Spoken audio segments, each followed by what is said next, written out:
And one of the reasons why I got involved with this project was I want to make a difference.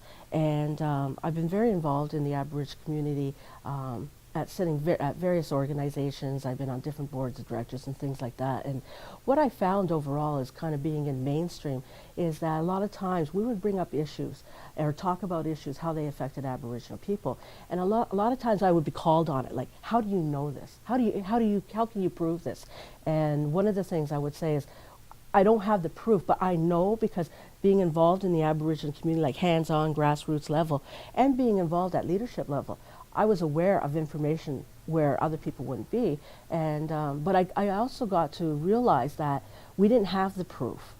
There's a great need within the Hamilton community to support and provide services to our community, but without the empirical data to support why it was important, it didn't offer as much support to our innovation.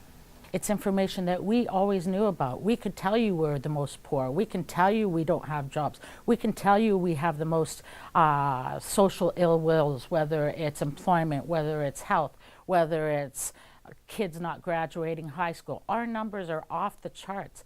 But when you work with certain agencies or for funding purposes, they want empirical evidence. So now finally we have some empirical evidence. We're the highest suicide rate, the highest, lack of education, low jobs, highest poverty. There's so many social issues that are out there that, unfortunately, as Aboriginal people, we're at the highest of where, we are really in a bad situation and making the lowest money.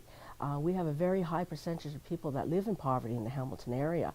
That contradicts Stats Canada statistics, something that we've always stated when they say, oh, Aboriginal people are poor and they're this and they're that. But we say, no, we've always known that, and it's higher than what you're saying. And now we have that empirical evidence to prove that. The fact that over 90% of Aboriginal people, First Nations people here in Hamilton have moved at least once in the last 5 years, or over 50% have moved more than 3 to 5 times in the last 5 years. And maybe if the government understands and sees this information, because now we have actual stats to back up what we say as stories and things like that, that it will make a difference. Like I said, make a difference for my daughter, my grandbaby, and the children to come. So that's more or less why I got involved.